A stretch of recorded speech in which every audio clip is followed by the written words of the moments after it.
ప్రభువును ఆరాధించుటకు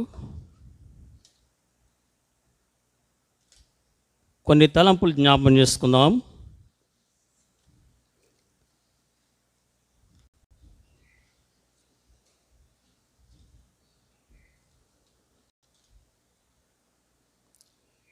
ఆదికాండము 1వ అధ్యాయము.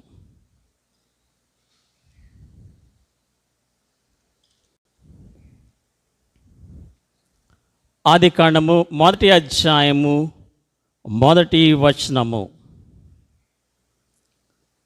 ఆదియందు దేవుడు భూమి ఆకాశములను సృజించెను.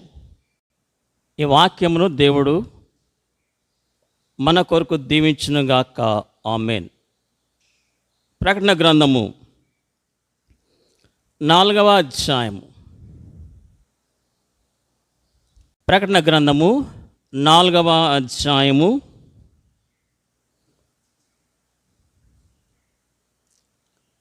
10-11 వచనాలు.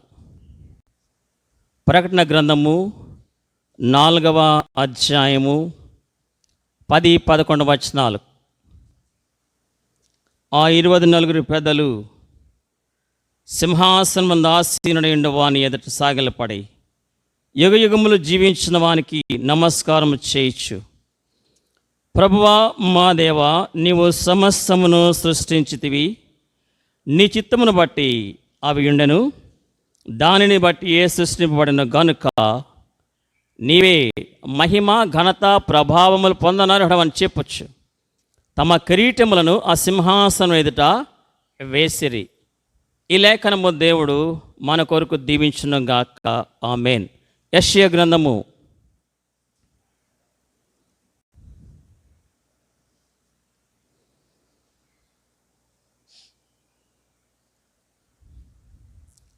43వ అధ్యాయము.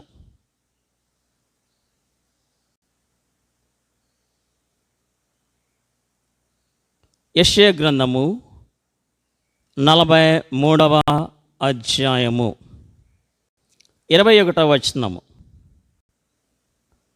నా నిమిత్తము నేను నిర్మించిన జనులు నా స్తోత్రమును ప్రచురము చేయుదురు. ఇది అధ్యాయము 7వ వచనము. నా మహిమ నిమిత్తము నేను సృజించిన వారిని, నా నామం పెట్టబడిన వారిని అందరినీ తెప్పించు. నేనే వారిని కలుగజేస్తుని, వారిని పుట్టించిన వాడను నేనే. ఈ చదివిన లేఖనములు దేవుడు మన నిమిత్తము దీవించునుగాక. ఆమేన్. దయగల మా తండ్రి, ఈ దినము సజీవ లెక్కలో ఉండి నీ స్తోత్రము ప్రచురము చే నిమిత్తము మమ్మలను కూడా జ్ఞాపకం చేసుకున్నారు. అందుని బట్టి స్తుతిస్తూ, అపాత్రులము అయోగ్యులము ఎన్నిక లేని వారమైన మాకిచ్చిన ఇట్టి కృపకై స్తుతిస్తూ గణపరుస్తూ నీ మాటలు అనుగ్రహించమని యేసుక్రీస్తు వారి శ్రేష్టమైన నామములో ప్రార్థించి స్తుతించి వేడుకొనుచున్నాం తండ్రి. ఆమేన్. ఈ దినము ప్రభువును ఆరాధించుటకు దేవుడిచ్చిన తలంపు, ఆయన మన సృష్టికర్త. God our creator. ఆయన స్వరూపమందు మనలను సృజించినాడు. మన నిమిత్తము సమస్తమును సృజించినాడు. అంతేకాదు, ఆయన మహిమను, ఆయన ప్రభావమును, ఆయన ఘనతను మనకి అనుగ్రహించినాడు. పాపం వలన, మన పితరులు చేసిన పాపం వలన ఆ మహిమను మనము కోల్పోయాము, ఆ ఘనత కోల్పోయాము, దేవుని యొక్క స్వారూప్యాన్ని కోల్పోయాం. మన ప్రభువు యేసుక్రీస్తు వారు తిరిగి ఆ స్వారూప్యము, ఆ మహిమ, ఆ ఘనత మనకివ్వడానికి ఈ లోకానికి నరావతారిగా వచ్చారు. మనలను రక్షించడానికి ఆయన ఈ లోకానికి వచ్చి తిరిగి క్రీస్తు యొక్క స్వారూప్యము, దేవుని యొక్క స్వారూప్యము మనకు అనుగ్రహించటకు ఆయన లోకానికి వచ్చినారు. మనం చదివిన లేఖనాల్లో దేవుడు భూమి ఆకాశమును సృజించినాడు, మనలను సృజించినాడు. ఆయన పోలిక చొప్పున సృజించినాడు. ఈ సృష్టిలో మనలను ఆయన తన మహిమ నిమిత్తము, ఆయన స్తోత్రమును ప్రచురము చేయ నిమిత్తము ఆయన మనల్ని సృజించినాడని యెషయా గ్రంథం 43వ అధ్యాయంలో మనము చదువుతూ వచ్చినాము. పరలోకములో కూడా మన ఆరాధన ఏమైనదంటే, ప్రకటన గ్రంథము 4వ అధ్యాయం మనం చూస్తున్నాం. Heavenly worship. ప్రకటన గ్రంథంలో కూడా మన ఆరాధన చూస్తూ ఉన్నాం. 24 పెద్దలు ఆరాధించారు. ఏమని ఆరాధించారంటే 10-11 వచనాల్లో 4వ లైన్ల నుంచి, ప్రభువా మా దేవా, నీవు సమస్తమును సృష్టించితివి. He created all things for అస్.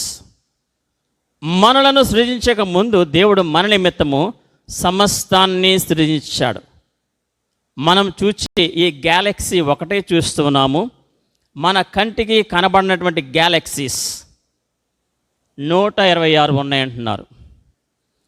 ఈ ఒక్క గ్యాలక్సీ గురించే సైంటిస్టులకి, మానవులకు ఇంకా జ్ఞానము అంది రాలేదు. ఇంకా మిగిలిన 126 గ్యాలక్సీల సంగతి ఏంటి అంటే మన మానవ జ్ఞానానికి అవి అందవు. దేవుడు ఏది బయలుపరిచారో అది మనకు, మన సంతతికి చెందుదని లేఖనాల్లో ఉన్నది. ఈ ప్రకటన గ్రంథం 4వ అధ్యాయంలో 24 పెద్దల ఆరాధన విధానం మనం చూస్తూ ఉంటే, ఆ 24 పెద్దలు సింహాసనం ఆసీనుడైన వాని ఎదుట సాగిలపడి, 24 పెద్దలు కూడా వీరు దేవదూతల కన్నా, శరాపుల కన్నా, మహాదూతల కన్నా ఎంతో ఔన్నత్యం గలవారు దేవుని సన్నిధిలో. దేవునితో సమానముగా సింహాసనం మీద కూర్చుండే ఆధిక్యత కలిగిన 24 పెద్దలు సింహాసనం మీద ఆసీనుడైన వాని ఎదుట సాగిలపడి, యుగ యుగములు జీవించిన వానికి నమస్కారము చేయొచ్చు. This is not an ordinary worship. మనము సామాన్యంగా ఆరాధిస్తూ ఉంటాం. కానీ ఈ ఆరాధన, పరలోకములో చూచే ఆరాధన క్యాజువల్ వర్షిప్ కాదు, నార్మల్ వర్షిప్ కాదు, సామాన్యమైన ఆరాధన కాదు. విత్ అట్మోస్ట్ రెవరెన్స్, ఎంతో అణకువ, ఎంతో భయభక్తులతో ఆరాధిస్తున్నారు 24 పెద్దలు. వారు సాగిలపడ్డారు, నమస్కారం చేస్తూ ఉన్నారు. That is the beauty of heavenly worship. పరలోకపు ఆరాధనలో ఉండే ఔన్నత్యం అదండి. వీరు ఎంతో దేవునితో సింహాసనం మీద కూర్చున్న 4 పెద్దలు, ఎంతో ఔన్నత్యం కలిగిన పెద్దలు సాగిలపడ్డారు, నమస్కారం చేస్తూ ఉన్నారు. ప్రభువా మా దేవా, నీవు సమస్తమును సృష్టించితివి. పరలోకముల ఆరాధనలో మన సృష్టి గురించి వారు దేవుణ్ణి పొగడుతూ ఉన్నారు. మన సృష్టి యావత్తు గురించి, మానవులను సృజించిన దానిని బట్టి దేవుణ్ణి మహిమపరుస్తూ ఉన్నారు. రెండవది, నీ చిత్తమును బట్టి అవి ఉండెను. దేవుని చిత్తం వలన మనము సృజింపబడినామని పరలోకములో 24 పెద్దలు ఆరాధిస్తూ ఉన్నారు. దానిని బట్టి ఏ సృష్టింపబడెను. దేవుని సంకల్ప ప్రకారము, దేవుని చిత్త ప్రకారము, దేవుని ప్రణాళిక ప్రకారము ఈ యావత్ సృష్టి సృజింపబడింది. వీటన్నిటి తర్వాత వీటి మీద ఆధిపత్యము మనము చలాయించడానికి దేవుడు మనల్ని సృజించినాడని పరలోకములో దేవుని మహిమపరుస్తున్నారు. గనుక నీవే మహిమ, ఘనత, ప్రభావములు పొందనర్హుడు అని చెప్పొచ్చు. God is worthy of our worship. దేవుడు మన ఆరాధనలు, ఘనత, మహిమ, ప్రభావములు పొందనర్హుడు అని 24 పెద్దలు సాగిలపడ్డారు, నమస్కారం చేస్తున్నారు. ఫైనల్గా తమ కిరీటములను సింహాసనం ఎదుట వేసిరి. అంటే దాని అర్థం ఏంటంటే they are accepting their unworthiness. దేవుని ఎదుట వారు అయోగ్యులము అని ఒప్పుకుంటూ ఉన్నారు. కిరీటాలు సింహాసనం ఎదుట వేసిరి. వారికి ఉన్నటువంటి ఘనత, వారికి ఉన్న ప్రభావము సింహాసనం ఎదుట వేసేస్తారు. కారణము దేవుడే ఘనత, మహిమ, ప్రభావములకు అర్హుడు. That is the worship of haven. అది పరలోకపు ఆరాధన. పరలోకములోనే 24 పెద్దలు సాగిలపడ్డారు, నమస్కారం చేశారు, కిరీటాలు ఆయన ఎదుట వేసేశారు. ఆ విధంగా వారు అంతగా తగ్గించుకున్నారు. లేఖనాల్లో మనం చూస్తూ ఉంటే బాప్తిస్మం ఇచ్చే యోహాను గారు ఎంతగా తగ్గించుకున్నారో చూద్దాం. మత్తయి సువార్త. పరలోకంలో 24 పెద్దలు తగ్గించుకున్నారు, సాగిలపడ్డారు, నమస్కారం చేశారు, కిరీటాలు ఆయన ఎదుట వేసేస్తారు. బాప్తిస్మం ఇచ్చే యోహాను గారు ఎంతగా తగ్గించుకున్నారో మనం చూద్దాం. 3వ అధ్యాయం మత్తయి సువార్త 11వ వచనము. మత్తయి సువార్త 3వ అధ్యాయము 11వ వచనము. మారు మనసు నిమిత్తము నేను నీళ్లలో మీకు బాప్తిస్మం ఇచ్చున్నాను, అయితే నా వెనుక వచ్చినవాడు నాకంటే శక్తిమంతుడు, ఆయన చెప్పులు మోయుటకైనను నేను పాత్రుడను కాను, ఆయన పరిశుద్ధాత్మలోను అగ్నితోను మీకు బాప్తిస్మం ఇచ్చును. ఇది బాప్తిస్మం ఇచ్చే యోహాను గారు తగ్గించుకున్న విధానము, ప్రభువును ఘనపరిచిన విధానము. యేసుక్రీస్తు వారిని బాప్తిస్మం ఇవ్వడానికి, ఆయనతో పాటు కొంతమందికి బాప్తిస్మం ఇవ్వడానికి ఈ బాప్తిస్మం ఇచ్చే యోహానుని దేవుడు పంపించాడు. ఆయన ఎలా తగ్గించుకుంటున్నారంటే, ఆయన చెప్పులు మోయుటకైనను నేను పాత్రుడను కాను. ఆ విధంగా బాప్తిస్మం ఇచ్చే యోహాను ప్రభువుని ఘనపరుస్తున్నాడు. ఈ బాప్తిస్మం ఇచ్చే యోహాను ఎంతగా తగ్గించుతున్నాడంటే, ఆయన చెప్పులు మోయుటకైనను యోగ్యుడను కాను. మన జీవితాల్లో మనల్ని మనం పరీక్షించుకొని మనము కూడా దేవుని యొక్క ఔన్నత్యాన్ని గుర్తెరిగినప్పుడు ఆయన పరిశుద్ధ గ్రంథాన్ని పట్టుకోవడానికి కూడా మనకి అర్హత లేదు, యోగ్యత లేదు. దేవుని ఘనపరచుటలో బాప్తిస్మం ఇచ్చే యోహాను గారు అంతగా తగ్గించుకున్నారు. శతాధిపతి ఏ విధంగా తగ్గించుకున్నాడో మత్తయి సువార్త 8వ అధ్యాయంలో చూద్దాం. బాప్తిస్మం ఇచ్చే యోహాను తగ్గించుకున్న విధానం మనం చూసాం. పరలోకములో 24 పెద్దలు తగ్గించుకున్న విధానం మనం చూసాం. శతాధిపతి తగ్గించుకున్న విధానం మత్తయి సువార్త 8వ అధ్యాయము 8వ వచనము. మత్తయి సువార్త 8వ అధ్యాయము 8వ వచనం. ఆ శతాధిపతి, నీవు నా ఇంటిలోకి వచ్చుటకు నేను పాత్రుడను కాను. శతాధిపతి ప్రభువును ఘనపరిచి తన్ను తాను తగ్గించుకునే విధానము. నీవు నా ఇంటికి వచ్చుటకు నేను పాత్రుడను కాను. ప్రభువే ఘనతకు, మహిమకు, ప్రభావమునకు అర్హుడు. We are unworthy. బాప్తిస్మం ఇచ్చే యోహాను తగ్గించుకున్నాడు. పరలోకంలో 24 పెద్దలు తగ్గించుకున్నారు. శతాధిపతి తగ్గించుకునే విధానము కాంట్రైట్ హార్ట్, విరిగి నలిగిన హృదయం అంటే ఇదే. నీవు నా ఇంటికి వచ్చుటకు నేను ఏమన్నాడండి?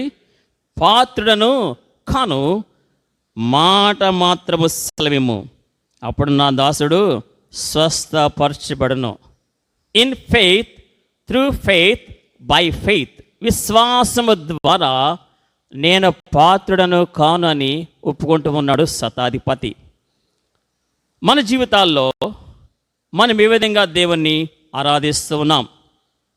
యాత్రా కీర్తనలో కూడా కీర్తనాకారుడు 130 అధ్యాయము 3వ వచనం, 130వ కీర్తన 3వ వచనంలో కూడా ఎంతగా తగ్గించుకుంటున్నారంటే 130వ కీర్తన 3వ వచనం, సామ్ 130 యాత్రా కీర్తన. ఈ కీర్తనకారుడు ఎంతగా తగ్గించుకున్నారంటే 3వ వచనం, యెహోవా నీవు దోషములను కంటిపెట్టి చూచినట్ల ప్రభువా ఎవడు నిలువగలడు. కీర్తనకారుడు తగ్గించుకునే విధానము. దేవుడు నా దోషములను కనిపెట్టి చూస్తే మేము నీ ఎదుట నిలవలేము ప్రభువా అని కీర్తనకారుడు తగ్గించుకుంటూ ఉన్నాడు. అపొస్తలుడైన పౌలు గారు తగ్గించుకున్న విధానం మనం చూద్దాం. రోమీయులకు రాసిన పత్రిక 7వ అధ్యాయము 24వ వచనం. అపొస్తలుడైన పౌలు గారు తగ్గించుకున్న విధానము. రోమీయులకు రాసిన పత్రిక 7వ అధ్యాయము 24వ వచనం. రోమా 7:24. అప్పుడు పౌలు గారు, అయ్యో నేనెంత దౌర్భాగ్యుడను, ఇట్టి మరణములకు లోనగు శరీరం నుండి నన్నెవడు విడిపించును. అపొస్తలుడైన పౌలు గారు తగ్గించుకున్న విధానము, కాంట్రైట్ హార్ట్.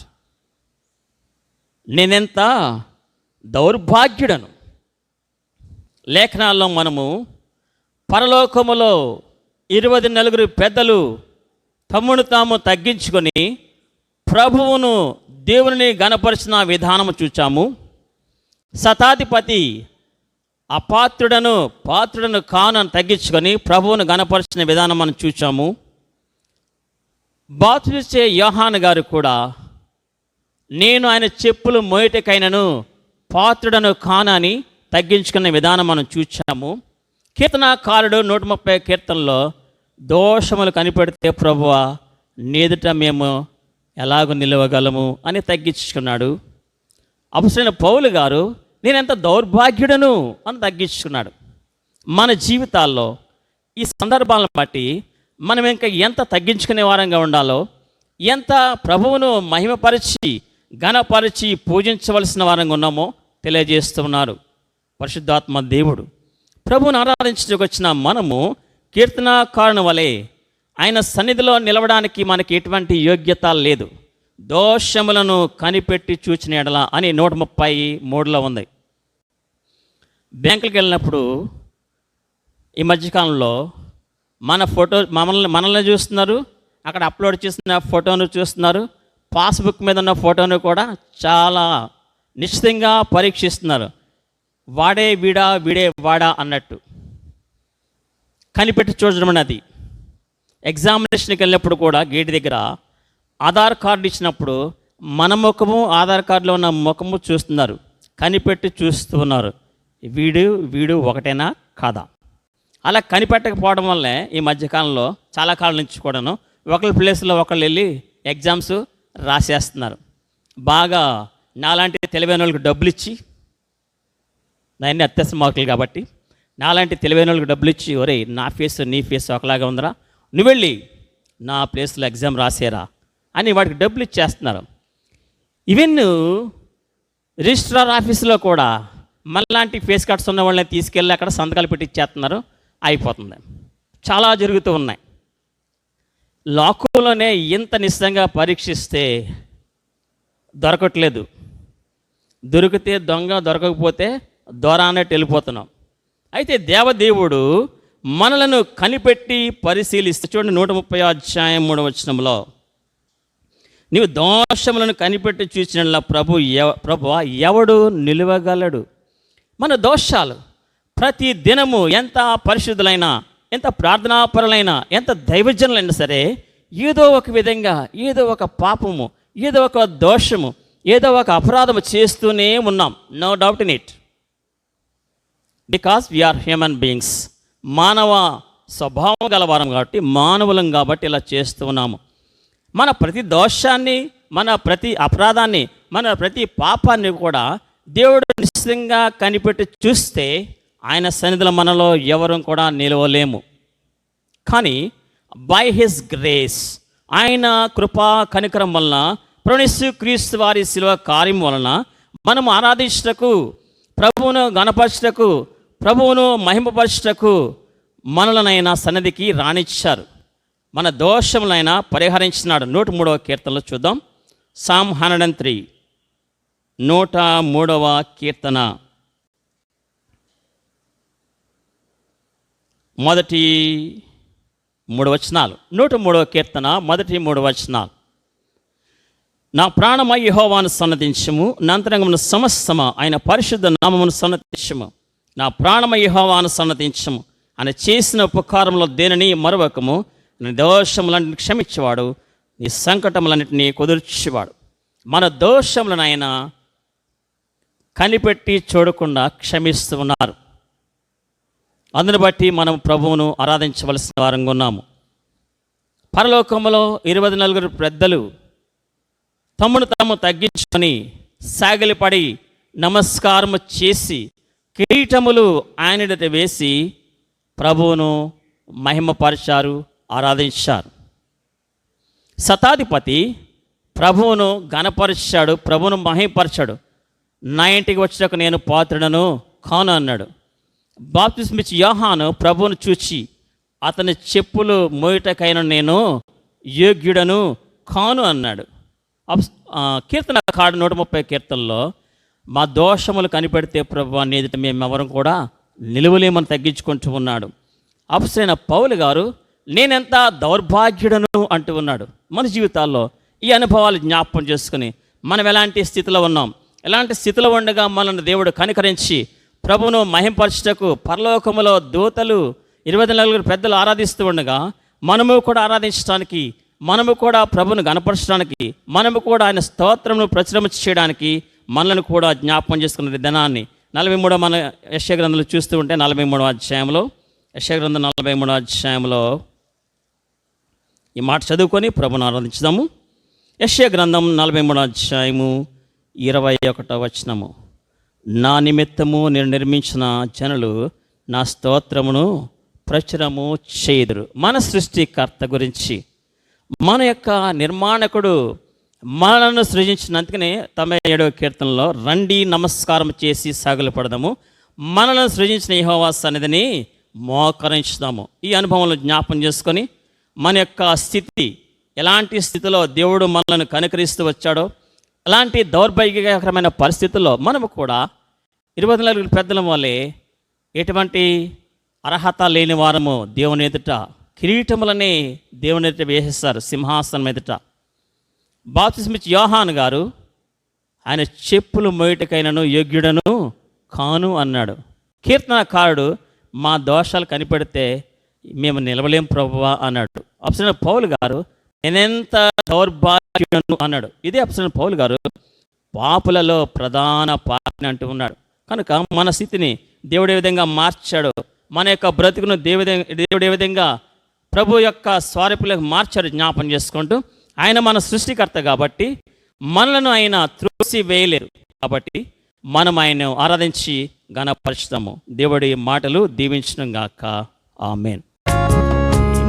నమ్మకము గల పరలోక తండ్రి కుమారుని పంపేను, రక్తము చిందించి మా పాపము కడుగ సిలువపై అర్పించేను, సిలువపై అర్పించేను.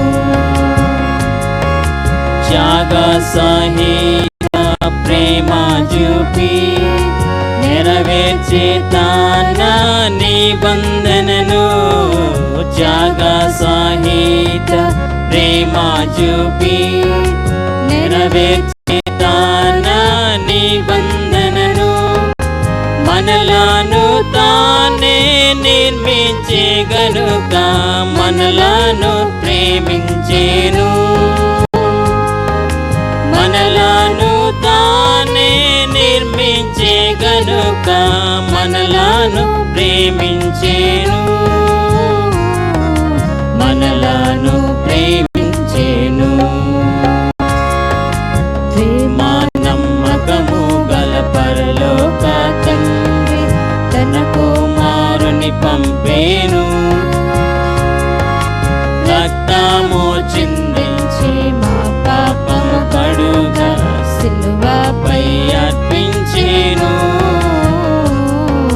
సిలువపై అర్పించేను.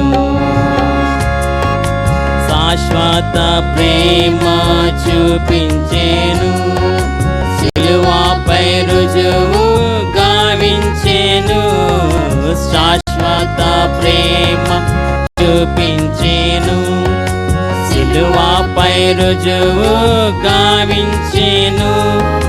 తన రక్తముతో పాపుల నెల్లా శుద్ధుల చేసేనుగా,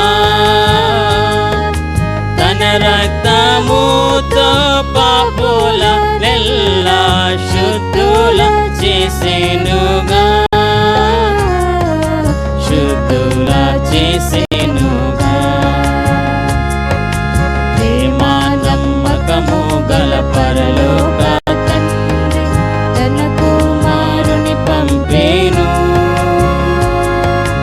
రక్తము చిందించి ఆ పాపము కడుగా సిలువపై అర్పించేను, సిలువపై అర్పించేను. ఆత్మ శరీర ప్రాణములను అర్పించి ప్రభును స్తుతింతాము. ఆత్మ శరీర ప్రాణములను అర్పించి ప్రభును స్తుతింతాము. హల్లెలూయా స్తుతి మహిమ ఘనత ఎల్లప్పుడు ప్రభుకే. హల్లెలూయా స్తుతి మహిమ ఘనత ఎల్లప్పుడు ప్రభుకే, ఎల్లప్పుడు ప్రభుకే. ప్రేమ నమ్మకము గల పరలోక తండ్రి తన కుమారుని పంపేను, రక్తము చిందించి